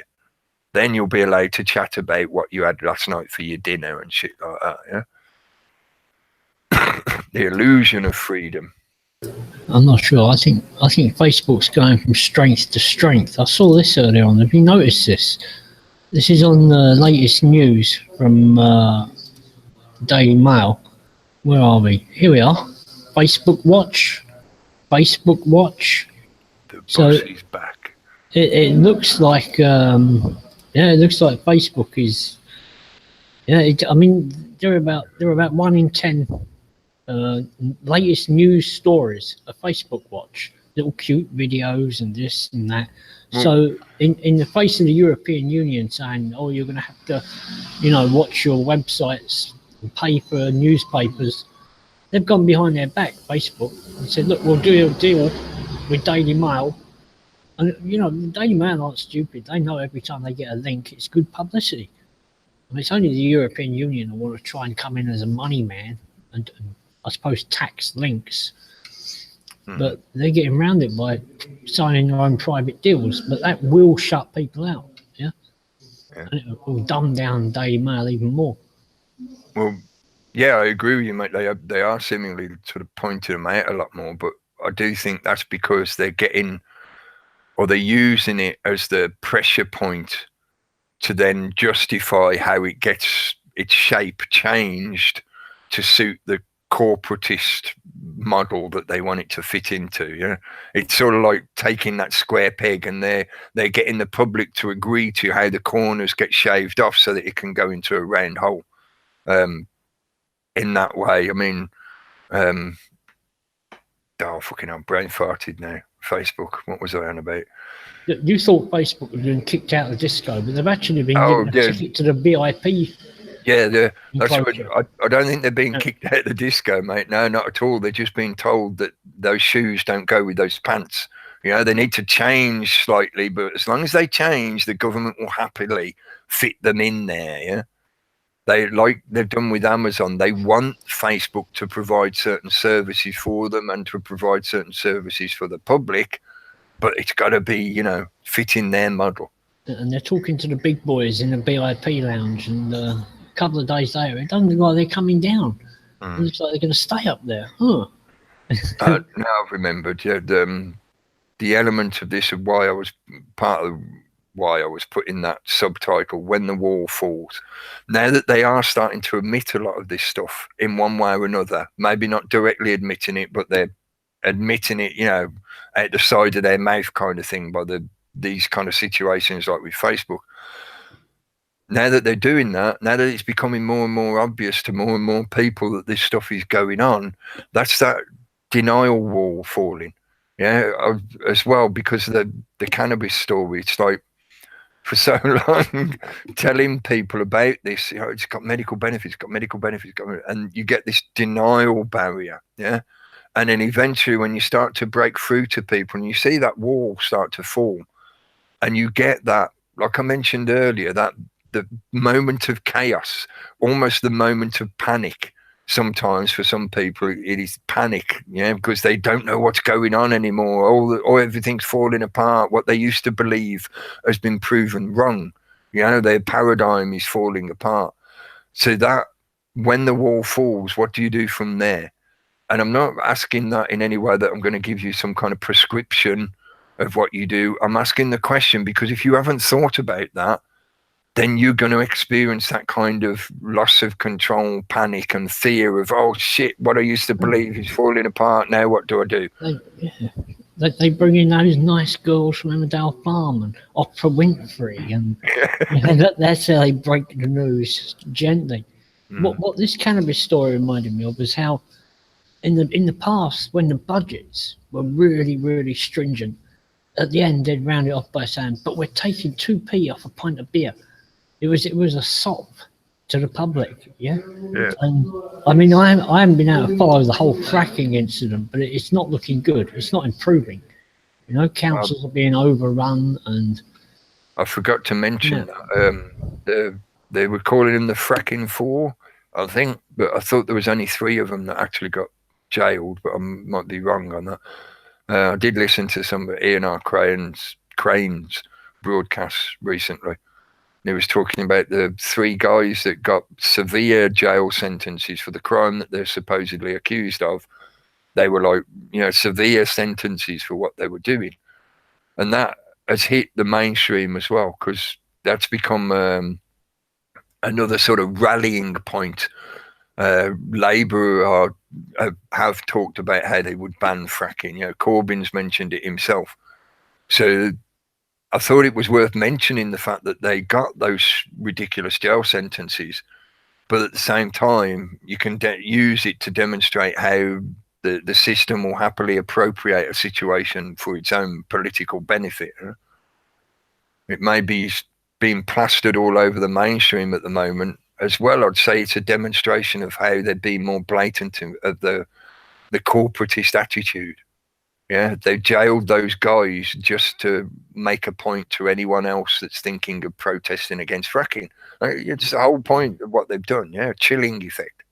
Well, the Daily Mail latest news today, I mean, I read about 40 of them, and it's all victim stories. Guy suffers this, woman suffers that, more so than usual. These are odd sufferings that people have. The guy, has a medical emergency on an aeroplane, woman crashes car. It's all victims, you, the public, are just a constant victim. You need protection. It's often like that, but, it's just soak it up and take it. Because look at all these people. Bad luck is everywhere for you, the public. Yeah. It's often like that. It's interesting what you're saying about the veil slipping, where they seem to be revealing a lot more now. I've said that for a while, actually. It's been coming down more and more. And this thing with the interest in the Daily Mail put that story out, by the way, about cannabis oil, because they've been one of the major haters and campaigners and propagandists against it all for decades now, that publication. So interesting they put that out there. And it's like, don't talk about, about the past propaganda and all of the lies. We control that narrative, so it's only when it suits us you'll be, we will admit to anything. So, because they're controlling the narrative all the way through. So only when it suits them. And it seems to they keep doing it, they will always, forget that bit, let's not talk about the past. Let's just leave that there. Only historical when it suits them, when it comes to paedophilia and things of this nature. They twist and turn the narrative all the time to suit the direction they want you to think in. And with this, current story you mentioned about the oil, that's a glaring example. And there's been a few, it's like, they only listen when they want to listen. I mean, look at Grenfell Tower. The people were saying for years that place was dangerous, and they were writing to the local authority, and nobody listened to them, and then it burnt down. Yeah, loads of people died. So again, another example. They'll only listen when they want to listen, and then apportion blame to those they think is, and still no one of that has been, individuals being brought to book about, whatever happened there. It's still ongoing. Again, as time goes on, as they know this, they bombard you with so many news stories, as Gary's saying in the Daily Mail, or wherever, in the mainstream media in general, just so many stories are coming at you, which are all drama based and all clickbait and whatever. You quickly forget how the major events, they're quickly washed away by all this bullshit and all this other crap that you're suddenly distracted with. And that's how they control it as well. So it's a continual machine just pumping out again and again and again nonsense and crap. And when major things happen that need to be addressed, they just get all washed away with that over time. And that's why you never hear anything of past stuff. It's just more recent, the Jimmy Savile stuff, for instance, and that kind of stuff. It just seems to be, time goes on and those narratives are not going to be talked about. It's something to do with Trump in America, or something to do with somewhere over here or somewhere over there. And it just seems to be they've always got it planned how they're going to push whatever story they want to do. We saw that with how many children go missing all the time in the UK, but they'll only focus on one particular story given the agenda they want to push at the time. So if they, so they want to focus on missing kids or whatever, so change some kind of legislation or whatever it is. And it's interesting you talked about Raconteur News talking about Madeleine McCann and things like that, and having issues with their sound. Yeah. And that's we could talk about that for a good few hours, but there's plenty of good documentaries out there regarding that. Check out Richard Hall and people like that on his channel, Rich Planet, which his channel's called Richard Hall, so check that out if you want to look a bit more into that. Raconteur News tonight had a guy on. Yeah, they did. Yeah, I didn't catch it because I was joining in here and didn't get. I'll try to catch it later. But I think this also shows the power of the social media. Because I mean, you've got the top comment. This guy is saying it doesn't need to be get accessible on the NHS. You can grow it at home, make your own. The guy's got nearly 600 comments. Yeah. Cool. I'll put a couple under there as well. And I mean, with something like cannabis, there are two big pieces of news that will get out on social media. Yeah, Theresa May's husband, being a heavy investor in a major UK company that is already exporting the stuff. That doesn't go down well with the public. Now they will go and check that, find his name on the directors list and say, what the fuck? And Israel as well, being one of the biggest exporters. Yeah, if it's good enough for them, it ought to be good enough for us. And that really gets people's resentment up. We're supposed to forget all that now. Think about the thousands and thousands of people who've died within the last however many years that this lie has been perpetuated by the UK government. I can remember back in, when was it, 2011 or 2012, something like that, when Professor Nutt stepped down. That's because right. He said he'd just had enough of trying to deal with the political bullshit, the lies, and they were trying to force him to propagate their lies, and he wouldn't. Yeah, so he stepped down. And from that point, that's only 6 years ago. How many thousands of people have died from ailments that could have been helped by using cannabis during those 6 years? Who's going to be held accountable for telling that lie? Are they culpable for putting out lies, propaganda, to drive people away from the use of cannabis such that they end up dying from their ailments? Isn't that murder? It's certainly manslaughter. Well, do you ever remember the name of anybody who was quoted as saying this stuff is bad? It was a government spokesman, the government department. It's never. They'll use their supposedly justifiable by the judicial system. They'll use their political position to not be personally liable for what takes place within their political office. Just like Cameron can't be tried for the lies about the Iraq War. Yeah, that's their system of law. That's the Queen's law. Yeah, he cannot be prosecuted for blatantly lying that ended up taking the UK into an illegal war that caused the deaths of potentially 1 million plus people. He can't be prosecuted for that because he was just enacting his position, his office as Prime Minister. So he's not personally responsible for telling those lies. But he is really. Yeah, but what I'm saying is if you can go back and find those articles, you'll never find a person actually quoted. Yeah. It's the British Medical Council. No, it's because they're very good at writing them like that, especially the BBC. You know, Yeah. they turn a speculation into a hard fact. But it's funny, the fight back. I've noticed this. I call it big pharma fighting back. You know, I've heard people saying, you know, certain things are not good for you anymore. Like I heard a hilarious thing, someone saying to me, coconut oil destroys your liver. I'm like, what? And things of this nature. I never mentioned it before, but it's this sort of what's called, I don't know, they don't like the fact that we've got people who are looking into better health and better diet and things like this and making themselves healthy again. And it's all links into the oils and things of this nature, you know, where you don't need the big pharma based medicines to make you healthy. And they're fighting back. Obviously, they're going to do that. They're going to sort of put out propaganda to, you know, do whatever they can and come up with bullshit scientific studies to say anything they can skewer it to say, to put people back into the big pharma tablet, you know, go to the doctor prescription type thing, which is why they want cannabis oil as a prescription based drug, and they want big pharma to produce the medicine, like you say, for it, and then over time possibly weaken it into something it isn't. But you know, that manipulation or side effects that it may have, you know, which it wouldn't have if it was in its natural state, that type of stuff. So yeah, that's Don't forget what the old TTP was about. Yeah, allowing corporations to sue you for doing something that deprives them of their profit. Yeah, Cannabis oil does that, doesn't it? Yeah. The big farmers will be coming around to their old granny with her two Well, plants and fucking suing her for the money she hasn't spent with them. it's like if you don't go to your regular supermarket and them coming to you to fine you and say, you know, you haven't been to us, so we're going to issue you a fine. Well, You know, that's like the TV license, is it not? It's corporate. in a I get that way, trouble with my dealers at the moment. Yeah. I was going to say in a way, but it adds into the same structure of legislation for that purpose. Codex Alimentarius was Yes. already passed. A lot of the natural remedies and availability of natural remedies to the general population was legally removed from your accessibility. Yeah. Yeah, you add that into like what you're saying about was it the TTP or the TPP? There was like they're the same thing just for different regions, yeah.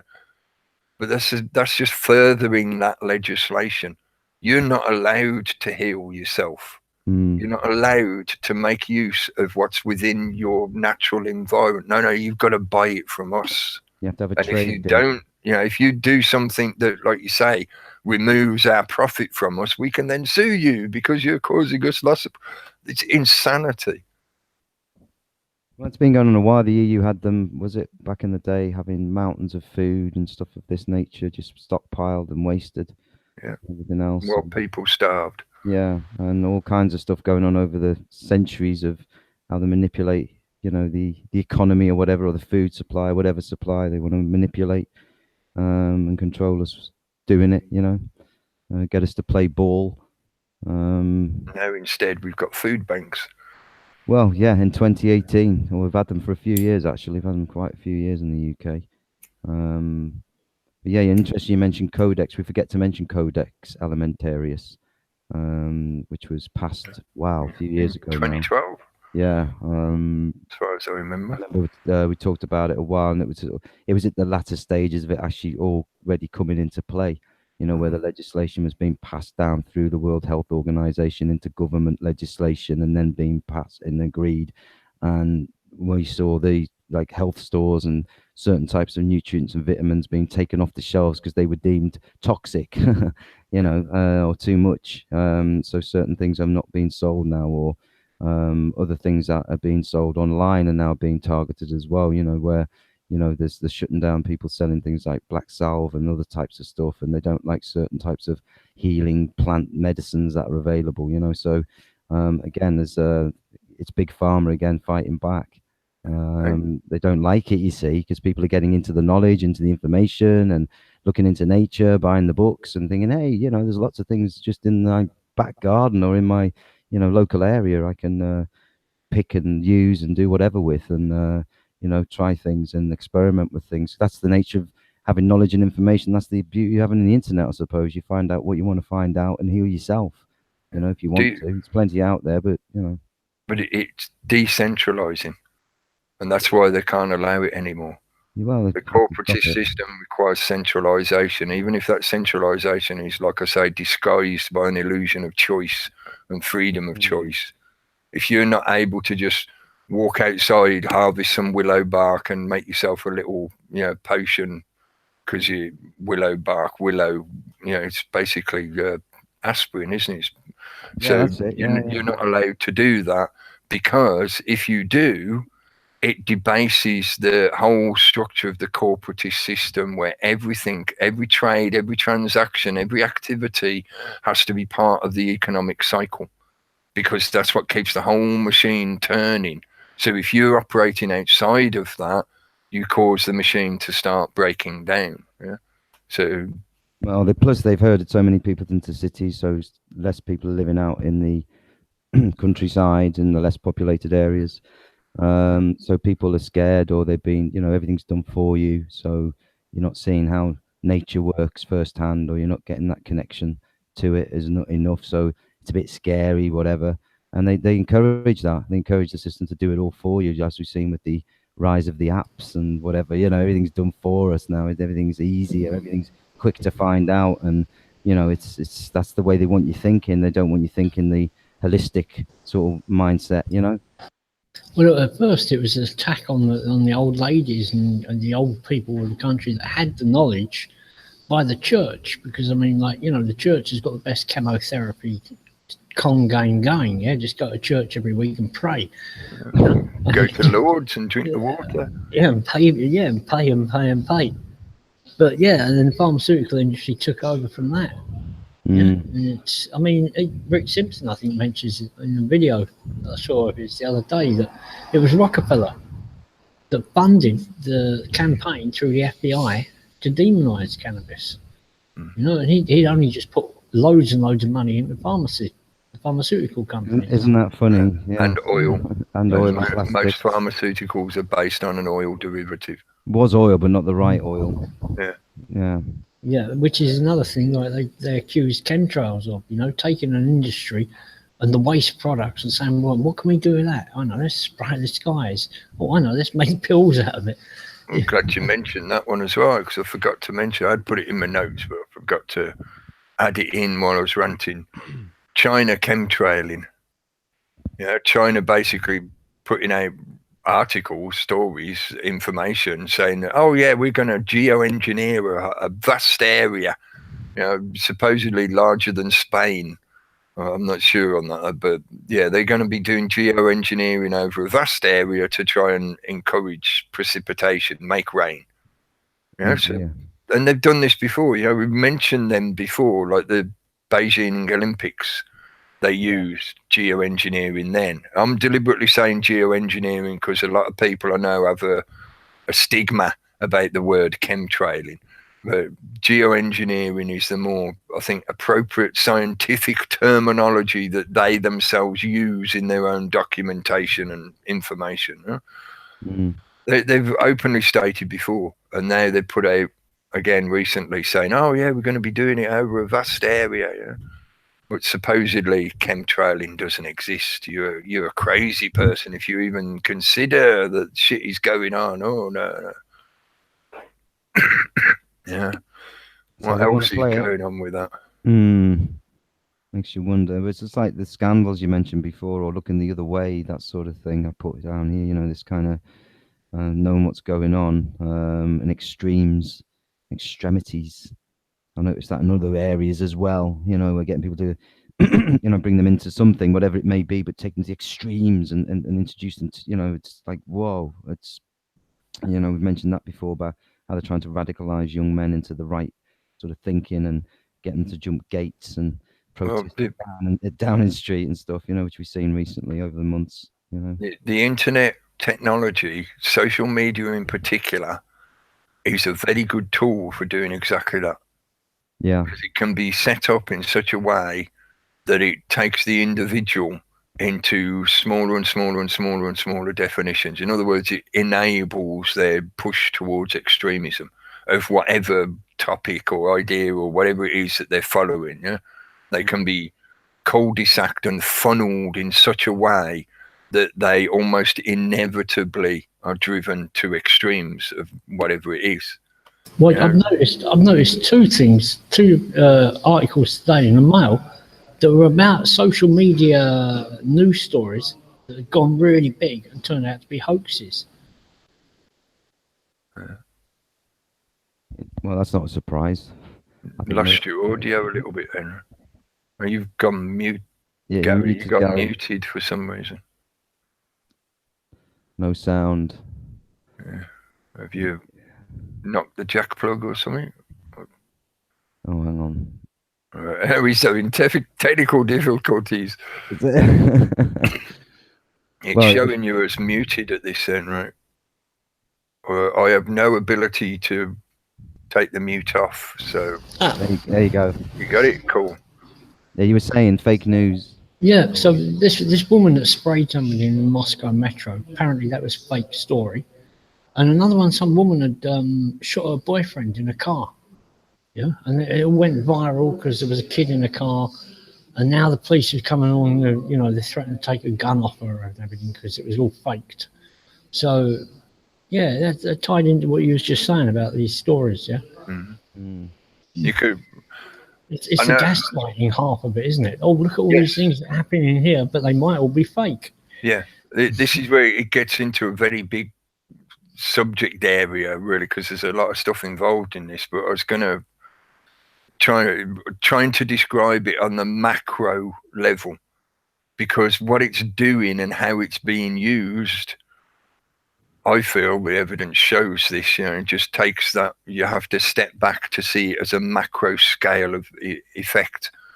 But it's doing the same kind of mind manipulation that occurs in a cult.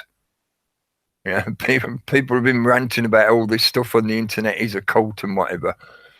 But the propaganda machine itself, the media as a whole, is used to program people in the same way as people get programmed when they go and join a cult and they go, you know, to a retreat somewhere where they're secluded from everyone else, and the cult leaders just talk and talk and talk at them about how they must now be and believe and whatever. This media is using exactly the same way, but it's on such a macro level that I think most people don't realise that that is what it's doing, because they're seeing it from their subjective or their zone, their area, because, you know, our area of the internet looks different to other areas of the internet. Yeah. Unless you speak other languages or whatever, you wouldn't be looking at the French internet every day. I'm looking at the English internet. Yeah? But those methodologies, the structure of the internet itself enables, it's very good to use for those kind of methodologies where, like I said, you can funnel people down into extremes. Yeah, the shortening of attention span isn't just the shortening in the moment. It's denying them the ability to pull up a memory and say, this story contradicts something I saw last week. Mm-hmm. Your sound's gone again, right? It did exactly as I heard a little click and then it's gone muted. You're not supposed to question the cult leader. Yeah, what he says is true, even if it contradicts what he was saying last week. You're just supposed to keep in the moment, the constant now, with the constantly short attention span, you know, and worship that cult leader. So that's the shortening of attention span. It's kind of like a diminishing of intelligence as well, which involves, you know, pulling up memories from a week ago and comparing it to what you're hearing now. Mm-hmm. You're not supposed to do that, yeah? Because maybe you couldn't trust that story last week. Maybe it turned out to be a hoax, but you missed it. Yeah, or whatever. You're just supposed to externalize to the authority who will tell you how to interpret that information. They shall tell you what you should think rather than you figuring it out for yourself. When you work out, they do no research, they tell lies constantly, and like we mentioned over this last hour or so, you know, all those examples of it, you know, the bullshit. You know, how they're constantly just changing the story as they go. And like you say, living in the moment, it suits them to do that, doesn't it? Yeah. And you're not going to question too much. And like you say, attention spans are dropping because of this constant, you know, instant access to everything. You know, this, you used to have a music collection of tapes and records and vinyl or whatever. Now you've just got a little device that holds 50 million songs. So you just, you know, it's part of that sort of lowering of your sort of attention to things. You can't listen to everything at once. So this quick flick, this quick change, the scrolling of the feed, you know, the constant scrolling that people are, you know, and not focusing, clicking on that, clicking on this, not looking at everything. And yeah, it shortens that attention span on us all. When they get away with doing what they get, you know, like you say, the veil's slipping because it can, because people are not paying enough attention because they're too distracted with social media or other things that, you know, are internet based or taking over their lives in some way, you know. Now, what Gary was saying just reminded me of this meme picture that I did years ago now.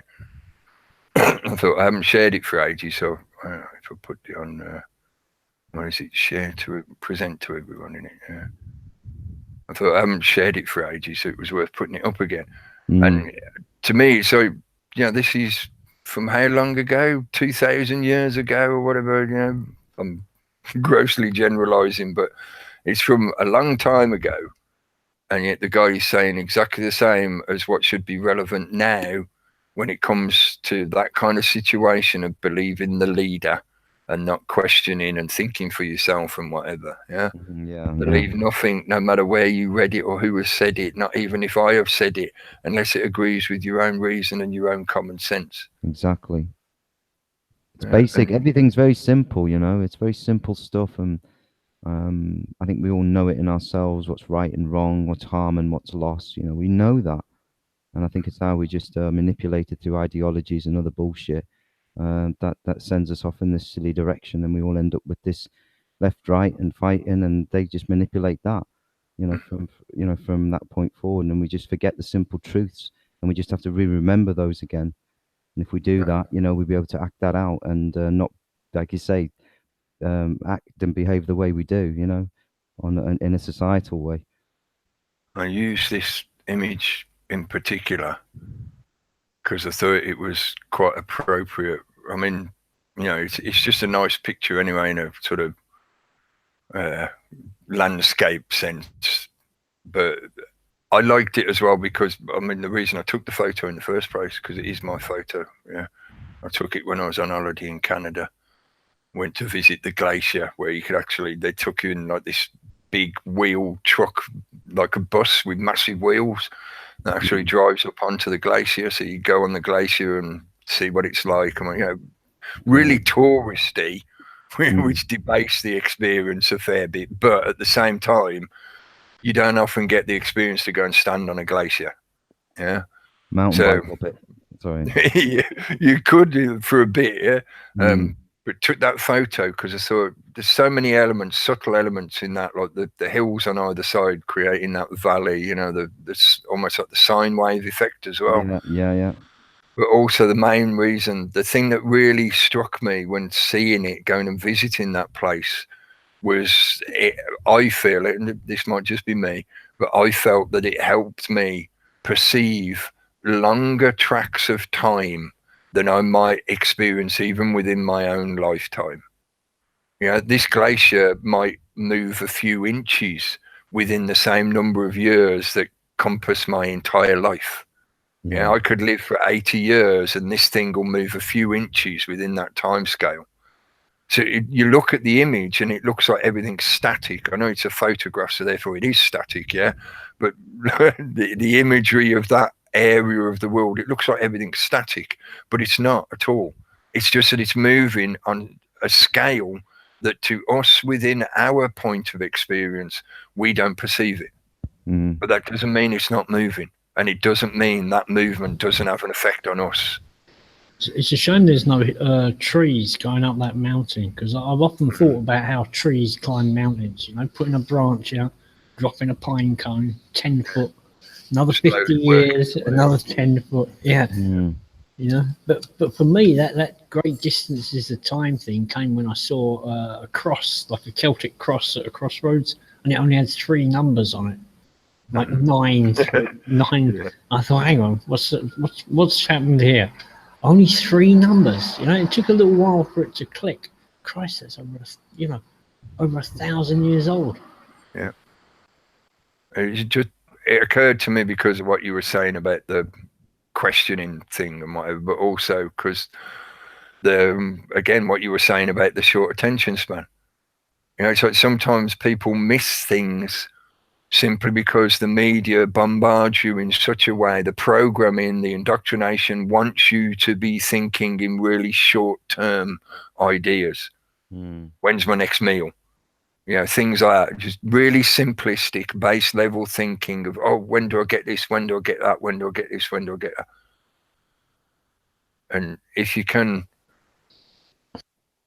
dedicate a little bit of your time whenever you get the opportunity or feel the inclination, even if you don't feel the inclination, sometimes it's better to do a kind of like routine, but taking some time out to stop and not be dragged along by that moment by moment distraction element of the whole circus game. And being out in nature, you know, that kind of experience, or going to visit an ancient site, it doesn't have to be thousands of years old. It could just be 100 years old. But it helps, I think, it helps people reconnect to the longer tracks of time and pulls your head out of that kaleidoscope, short-term thinking distraction of the circus game, the media game, etc. I'll tell you one of the worst places I've seen that. I follow Jordan Peterson I just follow him to troll him nowadays. And I'm not the only one. I'm not the only one. You can just see the way any news story that comes up, people are instantly like, oh, good, I can use this to push the right. Oh, good, I can use this to push the left. And then they'll search each other out on Twitter and on other social media just to argue that left or right paradigm to other people. And most of the time, they're just, repeating it to their own kind.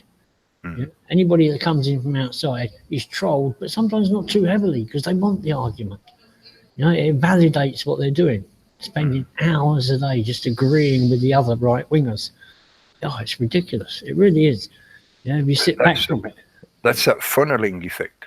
Groupthink, would be the academic description, but. And academia gymnastics or philosophical gymnastics and whatever you want to, mental stuff going on. And it never goes really. It's just the Stefan Molyneux stuff, or whatever, just springs to mind in that sense, not taking you many places, but, filling your head full of what, it's like. I've got to throw in as well, because that's sort of like a modern development, even though personalities like him existed in the past, but before the internet, but I was going to throw in as well the party politics, the political party groups. They're the same kind of thing. It's just that they're giving people a different set of ideology to be indoctrinated into. Wear this uniform and preach our book as being the only truth and whatever. And it goes on, and as we see the control just gets worse and worse. Or the sort of, like you say, the labeling, I think it's more than anything. Where they want to label you up and put a box on your head is more apparent now than ever, through the media, the way they want to portray everything. Now you can, talking about extremes earlier, and the couple of things I didn't mention about the Judy punch, there is an element to that gender agenda. The Judy punch, I described it as like, is that something that would be the transsexuals martial arts move, Not the Conor McGregor, no. Not the you told me I wasn't, you didn't use my correct pronoun. You told me I wasn't really a female, but now you can get the Judy punch. You got the Judy Garland connection to that, the LGBT connections to all that, but also the Judy punch. And I don't think I mentioned this earlier. I know I've mentioned it before in the past, but if you look into where Punch and Judy comes from, and there are some occultic connections into that, Napoleonic connections, and interesting historical stuff, But Punch and Judy is not the innocent child theatre game play thing that you think it is. So it's not some children's puppet theatre thing. And it's been there for quite a long time, being used as a propaganda vehicle to program people for political ends. So interesting stuff. So you're going to I was thinking about Bruce coming up with a move that he could call the Judy punch. Maybe we haven't seen the full Judy punch yet. This whole gender stuff is still really rolling out. I know. I feel we've hit quite a crescendo of it now, and some of it is starting to have a kickback effect, such that there's a lot more people calling it out for what it is now. Even if they're not. I've said this about other things in other subject matters. If they're not knowing all the details, or maybe they don't see the big picture of how the propaganda is manipulating people en masse, but they are calling out some of the more direct and relevant issues to them in their everyday lives. So people questioning, hang on a minute, why are the school teachers teaching our kids to be genderless? At an age when they're not even pubescent yet, so they shouldn't even be thinking about sex and gender and that kind of. Why are they force feeding this shit into our children? Those kind of things are starting to become more and more apparent. Because government loves your children more than you do. Yeah, because they're going to be the ones paying their wages in 18 years' time. And that's where they're attacking them now. They're attacking you right at that age where you really are being stamped on in a big way, not realizing it. So when you grow, into the ages we are and stuff, you'll have had your head someone's heads have been so messed up, by it all or whatever. You've got this kind of fractured society going forward, where it's all messed up, and then you've got stories coming out where they want to change back and things of this nature because they shouldn't mess with it in the first place, and all the rest of it. So it's all part of, I think, just to fracture society even further and make it even more difficult going forward to be, to see what's actually going on, because the individual's so messed up in that sense with their thinking. And it is evil. It's just their next attack. It's attack on us. We've always said that. It's a war on the mind and the body, in a sense. And now they're going for the kids in a big way. Getting drag queens to read out stories to 5-year-olds in classrooms. It's a bit crazy. And it's not like what you would call sort of what you think, a 5-year-old's mind, is what's going on there, or getting them to, question their gender and stuff of this nature. And at that age, it's something that, it's something kind of really evil and sick about it going on there. And where it's been sort of, if you like, put out there in the last few years, and now we get this sort of gender stuff coming on, and all of it. It is to fracture us even further, I think, and get people's young minds more and more messed up, before they even hit an age where they can start to really think and formulate and know who they are, sort of stuff. Get in there before any of that happens and fuck it all up. They've had a lot of practice, huh? Yeah. I mean, I put on the side comment there a thing about, you was talking about Doctor Who becoming transgender, and I said, well, look at the social status of the first 3 doctors. The first one was like some upper class guy. The second one was like your kind of middle class mad scientist teacher. Then you had John Pertwee, who was really a kind of blokey working class, but well educated, like a self-educated working class guy. Yeah. Then after that, you had like a guy who was obviously sort of university actor, I think, wasn't he? Oh no, Tom Baker, wasn't it? Tom Baker, yeah. It was kind of, it was. I mean, every time I saw Tom Baker, I thought of a guy who was on the stage, an actor. A lovely. I love it. Oh, Yeah. he was. That's what he was. Yeah. He was that sort of thing. And it's funny because the last Doctor before it became a woman was very much from that ilk as well. That very much like that as well. Very much suited to the intelligentsia demographic that a large portion of the governmental propaganda, I should say the corporatocracy propaganda, is aimed at. What to a large degree is the academic world. Yeah. So this is why I can definitely agree with a lot of the stuff that many people have pointed out, who often get labelled as being right-wing or whatever. But there is reality to the way the propaganda is focused on that particular demographic, that are usually from an academic background of one kind or another, or have a skilled trade or profession. So they're the intelligentsia demographic, and they're the ones that are right at the top of the middle class. So they're the ones that are most likely if they believe the illusion, to think that they've got a chance of getting into the top class, into the aristocracy, because they're so close, they can smell it. They're nearly rich. If they just keep doing what they're told to do, they'll get there. So they're the ones under the most temptation. So that's why they hit them primarily. And then from them, it gets filtered out to the rest of the populace down the pyramid. It also creates among the working class that exclusive club that you're not a part of this, but you'd like to be. Yeah. Mm. Yeah. Which, Like the propagation of the Illuminati shit. Yeah, Mhm. it is. Yeah. Anyway, I better round it up. We've got, it's been about 2 hours, just over 2 hours, I think. So, and I think we've covered a few things. Yeah, I can't think of anything else to add right now at the moment. Just watch out for that Judy punch. I don't think we've seen Mm. the full move yet. Yeah, there's going to be further shit that they throw out like this, but yeah, see what's coming. See it when it comes, when it turns up, when it bubbles up, and we'll see what happens about the Venus retrograde and how that changes things at the moment in this season. I think towards the end of the year is going to be interesting. Maybe we'll see a switch of government here in the UK. It's looking more and more likely that there's going to be another vote and all that shit. It's a season of change. It's a Theresa Judy punch, isn't it? She might get punched out of power. Yeah, are there any trannies called Judy who are going to punch Theresa? They get on the front page. And anyway, yeah, enough silliness. she's Thanks. going to be in a new series of Strictly Come Dancing, isn't she? No. Oh man, that would be a nightmare to watch. That would be cringeworthy. Thanks for that image. Yeah, okay.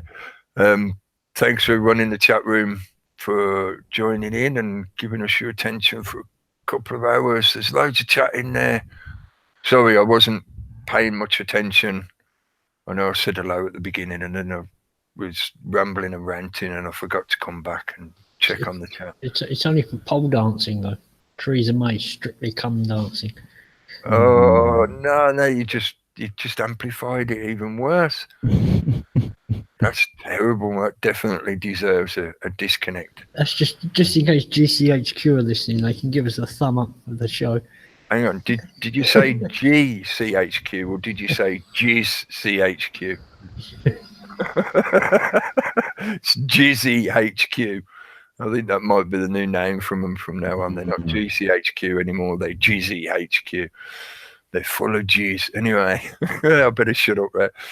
Thanks for listening. Thanks to everyone in the chat room. I will read through the chat afterwards. I always do. Like I've said many times, I may not be able to keep up with it while it's going, but I do appreciate the fact that you participate and I do read what's in there.